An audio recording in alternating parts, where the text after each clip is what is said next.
ये कुछ 9 बुकलेट्स हैं।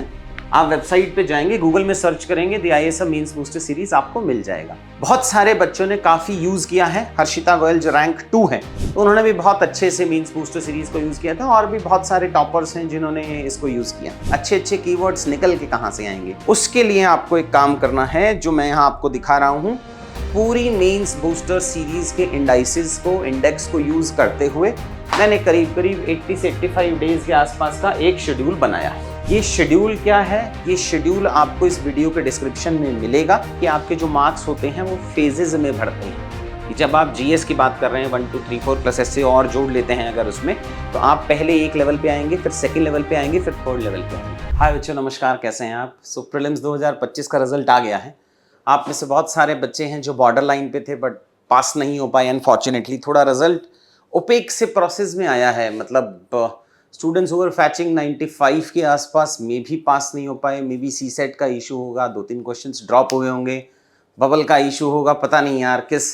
बट इस बार काफ़ी 7-1 साल के आसपास से मैं इस फील्ड में हूँ, बट इस बार कुछ ऐसा सा रिजल्ट रहा जिसको देख पाना मुश्किल था। मतलब हाइंडसाइड में जाके भी अगर हम देखें तो it was a difficult thing actually to analyse. So बहुत सारे बच्चों से मिले, कुछ बच्चों के 88 पे भी पास हो रहे हैं जिनके 87-88 मार्क्स आए थे। कल मैं बहुत मतलब आई थिंक कितने 65-70 बच्चों से ऑफलाइन में मिला हूँगा। मॉर्निंग में एक जूम कॉल भी थी। सो कुछ एनालाइज करना, पैटर्न निकालना हल्का सा मेरे लिए भी मुश्किल है।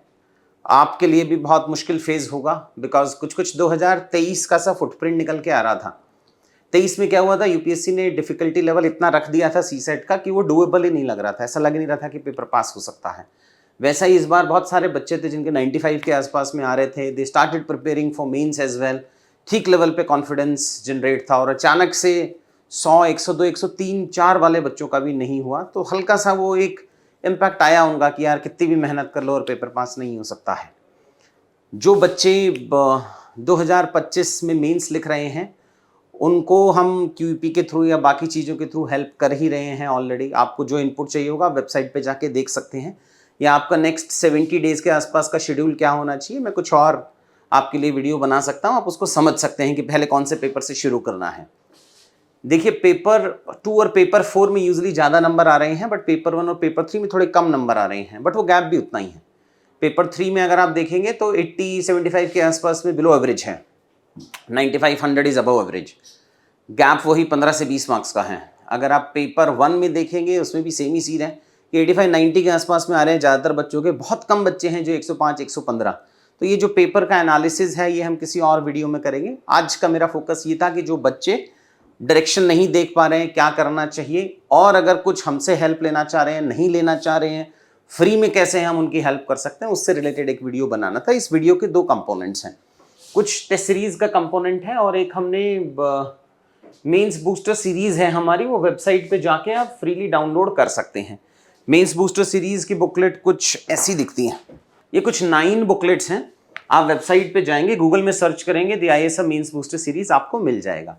बहुत सारे बच्चों ने काफ़ी यूज़ किया है। हर्षिता गोयल जो रैंक 2 है, अगर आप उनसे पूछेंगे या आप टेलीग्राम उनके देखेंगे तो उन्होंने भी बहुत अच्छे से मेंस बूस्टर सीरीज़ को यूज़ किया था, और भी बहुत सारे टॉपर्स हैं जिन्होंने इसको यूज़ किया है।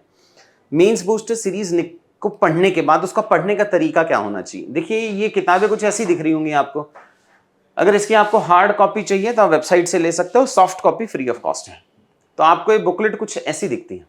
मान लीजिए ये GS3 इकोनॉमिक्स की बुकलेट है। अब इन बुकलेट से आपको कुछ कंटेंट निकालना है। अब 2 चीजें हैं जो डिफरेंशिएट करना पड़ेगा आपको। एक, इससे नोट्स कैसे बनाने हैं। तो इससे नोट्स कुछ ऐसे दिखने चाहिए भाई। अगर आपको दिखाऊं कि जब अब आप नोट्स बनाने जाएंगे तो आपके कुछ ऐसे नोट्स दिखने चाहिए। जब भी आप किसी चीज के नोट्स बना रहे हैं, जैसे कंसिक्वेंसेज ऑफ एग्रेरियन क्राइसिस या need for doubling farmers income क्या है, तो आप इसके नोट्स कैसे दिखने चाहिए। आपके नोट्स जो टॉपर्स बताते हैं कि हर किसी के आपको खुद के नोट्स बनाने हैं, वो दिखने कैसे चाहिए।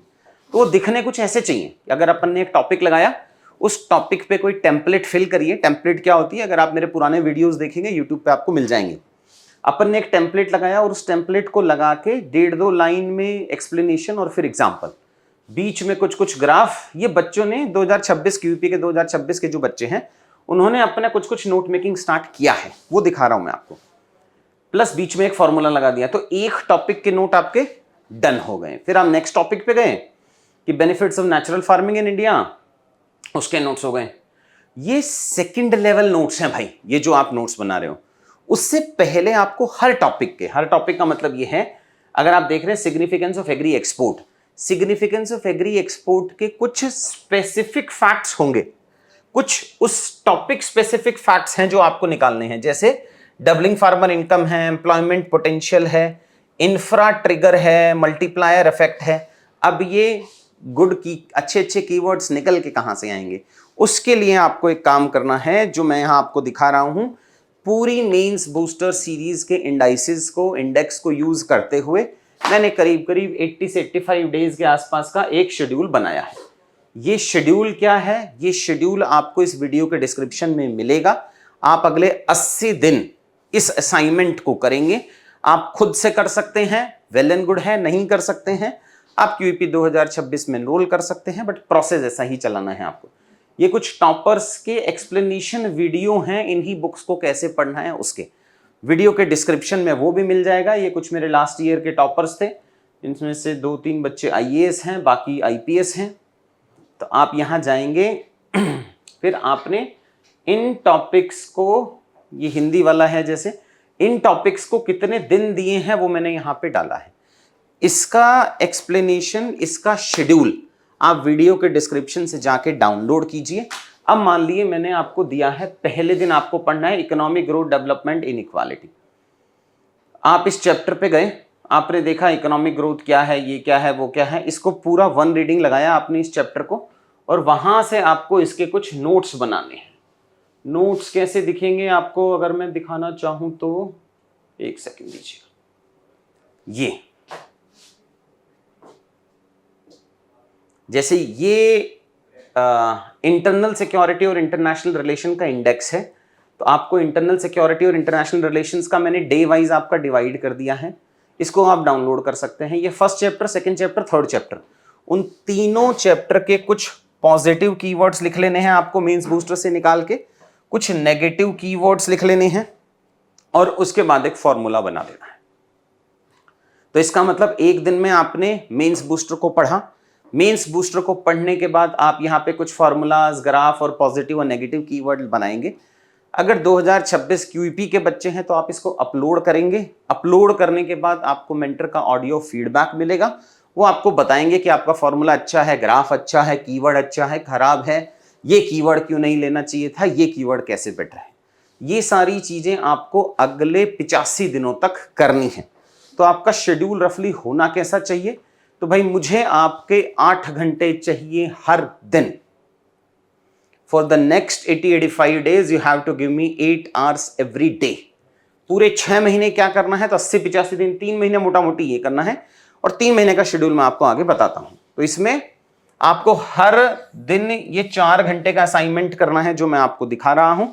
इस शेड्यूल के हिसाब से 85 days एमबीएस के शेड्यूल के हिसाब से 2 घंटे आपको क्लास देखनी है क्यूईपी की। ये क्यूईपी की क्लास आपको इस बार के मेंस के बच्चों के साथ बैठ के देखनी है, मतलब कि जो इन बच्चों का शेड्यूल है उसी शेड्यूल के हिसाब से आपको प्रिपरेशन करनी पड़ेगी। तो ये आपका शेड्यूल रहेगा क्लासेस का। जैसे आज पहली क्लास है हेल्थ की, कल क्लास है हेल्थ का सेकंड पार्ट, फिर एजुकेशन। तो ये फर्स्ट राउंड ऑफ आप क्यूईपी पढ़ेंगे। एक बार first round of QEP finish होगा, फिर सेकंड राउंड ऑफ क्यूईपी आएगा। मैं आपको वो भी दिखाऊंगा कि जो मेरे पुराने टॉपर्स रहे हैं, मेधा रही है, शिविन रहे हैं, और बहुत सारे टॉपर्स हैं जिन्होंने 2-2 बार, 3-3 बार क्वालिटी एनरिचमेंट प्रोग्राम लिया था। फर्स्ट टाइम में एक लेवल ऑफ अंडरस्टैंडिंग करनी है, फिर नेक्स्ट में सेकेंड राउंड ऑफ अंडरस्टैंडिंग करनी है। सेम जो आपको अभी जो शेड्यूल मिलेगा उसका सेकेंड रिवीजन में आपको 4 अगस्त से नेक्स्ट बैच जब स्टार्ट होगा इसका, तो उसमें आपको फ्री ऑफ कॉस्ट बैठना अलाउड है। तो आपने एक बार क्यूईपी अभी पढ़ा मेंस वाले बच्चों के साथ, एक बार क्यूईपी नेक्स्ट फेज में पढ़ा, तो आपको अभी अगले 70 दिनों के आसपास में 60 दिनों में रिवाइज करना है। फिर सेकेंड आपको सेकेंड लेवल ऑफ रिवीजन करना है। यहां पे अपना आंसर राइटिंग स्टार्ट होगा। अभी आपको सिर्फ टेम्पलेट फिल करने हैं जो मैंने आपसे मांगा है कि आप क्लास देखेंगे और क्लास के असाइनमेंट करेंगे। Don't rush into answer writing now कि बस अब हुआ और मैं इसी बार के बच्चों के साथ में आंसर राइटिंग करेंगे। आप कर सकते हैं, बट प्रॉब्लम यह है कि बिना क्वालिटी कंटेंट आए आपका उसमें घुसना बहुत फायदेमंद होगा नहीं। तो इसलिए ये जो शेड्यूल है आपका, और उसके बाद एक टेस्ट का शेड्यूल होगा, जैसा इस बार के बच्चों का टेस्ट का शेड्यूल है, जैसे ये टेस्ट स्टार्ट हो रहे हैं भैया इनके 16 से, वैसे ही आप नवंबर 3 से टेस्ट लिखेंगे। एग्जैक्ट सेम टेस्ट होगा जो ये बच्चे लिख रहे हैं, एग्जैक्ट इवैल्यूएशन होगा, बेस्ट कॉपीज होगा, वो एग्जैक्ट सेम होगा। तो आपका 3 लेवल ऑफ रिवीजन हो गया। अभी मेंस के बच्चों के साथ में बैठेंगे क्यूपी, हम करीब करीब 40-45 दिनों में फर्स्ट लेवल ऑफ रीडिंग करेंगे, फिर हम सेकंड लेवल में बैठेंगे जो मैंने आपको 3 अगस्त से दिखाया है, और फिर हम उस हर हफ्ते में टेस्ट लिखेंगे जितना जितना क्यूपी किया है, और फिर 3 नवंबर से इसकी आंसर राइटिंग करेंगे। तो ये करीब 3 लेवल पे क्यूईपी और सिलेबस आपका फिनिश करना चाहिए। जो बच्चे क्यूईपी के पार्ट नहीं हैं उनको क्या करना चाहिए, उनको ये शेड्यूल हम वीडियो के डिस्क्रिप्शन में दे देंगे। ऐसे आपको नोट्स बनाने चाहिए, ये आपके नोट्स बनेंगे जो ब्रॉडली आपको एक सेकेंड, ऐसे नोट्स आपको बना लेने हैं, आप जो भी बेस मटेरियल ले रहे हैं जिस भी इंस्टीट्यूट का, बट आपके वैल्यू एडेड कंपोनेंट ऐसे बनने चाहिए। एक बार वैल्यू एडेड कंपोनेंट 80-85 डेज में बन गया, फिर आपको नेक्स्ट लेवल पे जैसे challenges of Indian health care system है उसके ऐसे नोट्स बनाने हैं।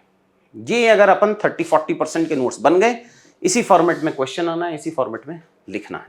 तो करीब कुछ 100 टेम्पलेट्स के आसपास का आप टारगेट रखिए कि अगले 80 डेज में आपको मेरे साथ 100 टेम्पलेट्स क्लास में फिल करानी है और 100 टेम्पलेट्स मेरे लिए एक्स्ट्रा फिल करनी है।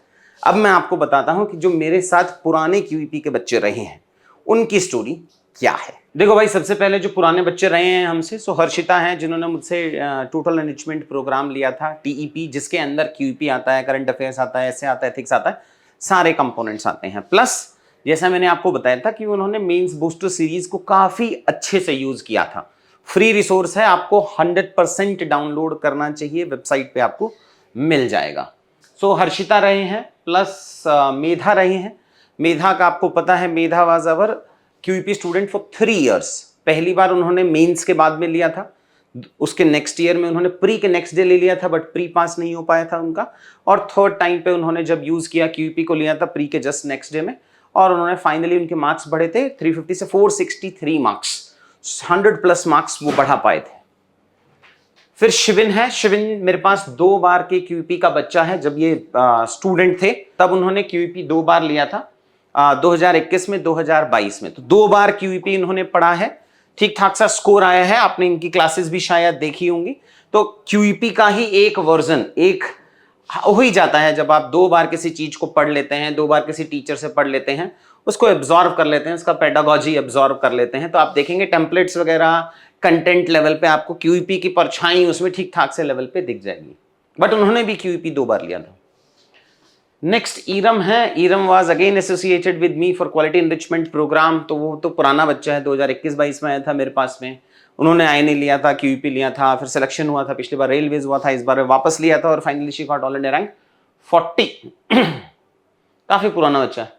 जीनिया है, Zeenia was also our QEP programme, वो प्री के बाद मेरे से जुड़े थे और उसके बाद पढ़े थे।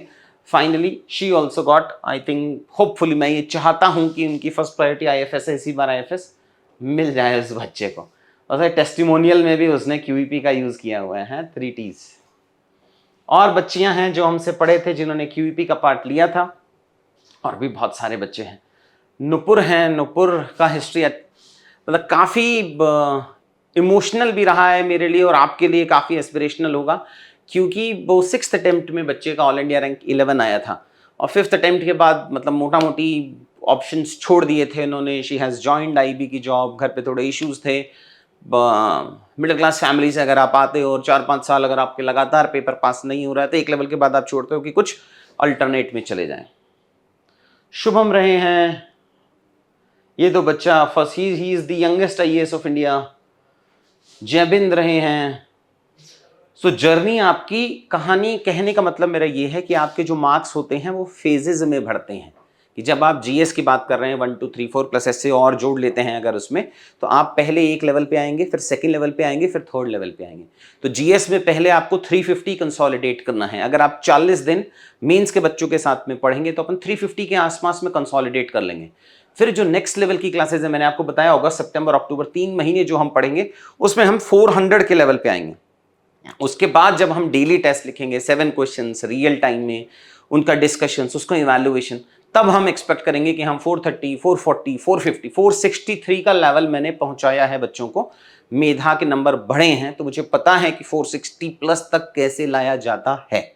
उसके बाद हम फोकस कर सकते हैं कि नेक्स्ट लेवल पे सीधा आप सोचो कि नहीं मैं आज से आंसर राइटिंग स्टार्ट कर दूंगा या कर दूंगी, या मैं आज से ही बेस्ट नोट्स बनाने स्टार्ट कर दूंगा कर दूंगी, उस फेजेस में काम नहीं होता है। सो आपको अभी मेंस के बच्चों के साथ बैठना चाहिए, क्यूपी में समझना चाहिए, डिस्कशंस देखने चाहिए, ब्रेनस्टॉर्मिंग करनी चाहिए नेक्स्ट 40 डेज के आसपास में, जुलाई एंड तक। अगस्त से आपको नेक्स्ट फेज में जाना चाहिए 400 मार्क्स कंसोलिडेट करने के लिए, वो 3 महीने में लाए जा सकते हैं, और उसके बाद 430, 440, 450, इवन 460, बच्चों के 470 भी आएंगे। तो ये 3 फेजेस में है। अब वो जो असाइनमेंट है जो मैं आपको बता रहा था, वो असाइनमेंट्स जो आपको मैंने दिखाए थे उसमें कि ये जो असाइनमेंट्स हैं ये देखने कैसे हैं एमबीएस के, आपको साइंस ऑफ आंसर राइटिंग के सेशंस देखने हैं, उसमें मैंने टेम्पलेट्स एक्सप्लेन किया है, उन टेम्पलेट्स को समझो, डेली असाइनमेंट बनाओ, उसका ऑडियो फीडबैक लो, क्यूपी के क्लासेस देखो, क्वालिटी को समझो, कंपटीशन को समझो, माइंड को यूज करके थोड़ा ओपन करो, मतलब सेम कीवर्ड कैसे मल्टीपल जगह हम यूज कर सकते हैं। फिर कंसिस्टेंसी डेवलप होगी, क्यों बनाने हैं असाइनमेंट, क्यों मैं आपको असाइनमेंट दे रहा हूँ, सीधा दे क्यों नहीं देता हूँ, मेरे पास तो है ही है। बिकॉज अगर आप एक डिसिप्लिन्ड तरीके से चलेंगे, कंसिस्टेंसी से चलेंगे, तो आपके खुद के हाथ से लिखे हुए नोट्स जनरेट होंगे, और उससे जो कॉन्फिडेंस आता है वो स्पून फीडिंग से नहीं आएगा। आप कितनी भी किसी की भी रिकॉर्डेड क्लास देख लो, मेजरली आपको कॉन्फिडेंस आता है जब आप टीचर से इंटरेक्ट करते हैं, जब टीचर की एक्सेसिबिलिटी होती है। इट इज नॉट अबाउट कि कोई क्लास हुआ, रिकॉर्ड क्लास हुआ और आप रिकॉर्डेड क्लासेस देख रहे हो। आपको टीचर एक्सेसिबल होना चाहिए, ऑनलाइन मीडियम में भी, ऑफलाइन मीडियम में भी। सो अगर आप टीचर से मिल पाएंगे, उनसे डिस्कस कर पाएंगे, तभी वो कंसिस्टेंसी मेंटेन होगी, तभी डिसिप्लिन आएगा और तभी मोटिवेशन आएगा। तो वो साइकिल आपको समझनी पड़ेगी, सिर्फ रिकॉर्डेड क्लासेस से बात नहीं बनेगी। सो कंसिस्टेंसी बनना है, खुद डालना है, खुद से हाथ से लिखोगे तो रिकॉल कर पाओगे, कहाँ आपने एक एक्स्ट्रा मैप बनाया था, कहाँ आपने एक एक्स्ट्रा गाड़ी का स्ट्रक्चर लिखा था, कहाँ आपने ट्राइंगल बनाए थे, कहाँ आपने सर्कल बनाए थे, वो डायग्राम्स देखने जरूरी हैं। उससे आप अपना खुद का यूएसपी बना सकते हैं और आंसर राइटिंग के फियर को दूर कर सकते हैं। ये सारी चीज़ें बहुत ज़रूरी हैं। आप क्यूईपी के बच्चे हैं, आप क्यूईपी के बच्चे नहीं हैं, बट प्लीज़ डू 80-85 डेज का असाइनमेंट। एमबीएस के लिंक वेबसाइट पे मिल जाएंगे, एमबीएस का असाइनमेंट का शेड्यूल वेबसाइट पे मिल जाएगा, आपको वो करना ही चाहिए। अदरवाइज क्या हो रहा है कि जो क्वालिटी ऑफ आंसर्स हैं, वो क्वालिटी ऑफ आंसर्स में गैप हुए जा रहा है। कुछ बच्चों के बहुत अच्छे हैं तो वो 440, 450, 460 ले आते हैं, कुछ के बहुत खराब है तो वो 400 से नीचे अटक जाते हैं, और खास तौर से ये हिंदी मीडियम में काफ़ी चल रहा है। नेक्स्ट आता है कि भाई ये जो टाइम ड्यूरेशन है ना, वो कटेगा, वो टूटेगा। शुरुआत में जो आप आंसर्स लिख रहे होंगे, ये देखो इन बच्चों का कि जब ये शुरुआत में आंसर लिख रहे थे 30 अक्टूबर को, 3 अक्टूबर है या हाँ 3 अक्टूबर है, तब उनको 26 मिनट लग रहा था 15 मार्कर क्वेश्चन लिखने में, जो डिक्रीज होके फरवरी के टाइम पे 15 मिनट में आ गया था सेम 15 मार्कर क्वेश्चन। शुरुआत में अगर आपको समय लग रहा है, अपन को क्वालिटी इंश्योर करनी है, टाइम 3, 4, 5, 6 महीने में टूट जाएगा, ट्रस्ट में वो कम हो सकता है सेम क्वालिटी इंश्योर करते हुए। ये कुछ और बच्चे हैं जिनको सितंबर 29 में अगर हम देखें तो 27 मिनट लग रही हैं, और वहीं दिसंबर में आते आते वो 11.5 मिनट पहुंच गया है। तो शुरुआत में आप फर्स्ट डे में रियल टाइम आंसर राइटिंग में मत घुसो। रियल टाइम आंसर राइटिंग करोगे तो क्वालिटी इंश्योर नहीं होगा, सेम लेवल पे बिना सिर्फ पॉइंट जनरेशन पे ध्यान दोगे, क्वालिटी नहीं बढ़ेगी। ठीक है, सी द लर्निंग फेज। अगस्त से अक्टूबर में सेकंड फेज होगा, जैसे मैंने आपको बताया। ये सारे ही 2-2 बार क्यूईपी के बच्चे हैं। सो सेकंड, इनसे बेटर कि वो 2 साल में 2 बार क्यूईपी पढ़ें, इससे बेटर हम 1 साल में ही 2 फेजेस ऑफ क्यूईपी पढ़ लेते हैं। Then the third phase, daily answer writing होगी, 8 हफ्ते तक चलाना है, 7 क्वेश्चन है, 3 पीवाईक्यूज होंगे, 4 एमपीक्यूज होंगे, वीकली एफएलटीज टेस्ट होंगे, और 4th वीक ऑफ दिसंबर तक अपन इसको फिनिश कर देंगे। तो ये आपको 2 तरीके के बच्चों को सजेशन दिया है। एक जो क्यूईपी में एनरोल होना चाह रहे हैं उसका ये कमिटमेंट है, जो नहीं होना चाह रहे हैं मेंस बूस्टर सीरीज को डाउनलोड कर लो, 85 डेज का आप शेड्यूल असाइनमेंट अपना बना लो, और टेम्पलेट वाइज में अपने नोट्स बना लेना। यूजुअली क्या होता है कि 1 साल की जर्नी आगे देखना थोड़ा मुश्किल होता है कि आप अचानक से प्री नहीं हुआ, अब आगे इसके आगे में क्या करना है। देखो यार, हम सेल्फ पिटी के मोड में जा सकते हैं, हम दुखी रह सकते हैं, कितने दिन भी दुखी रह सकते हो आप, बट बाउंस बैक तो करना पड़ेगा आपको। ये कोई ऐसा वीडियो नहीं है कि आप मतलब कोर्स में ही ले लो या कोर्स मत लो तभी वो होगा। एक इन जनरल आपको गाइडेंस देने का सेशन था। मुझे लग रहा है शायद मैं आपको कुछ हेल्प कर पाया होगा। Thank you.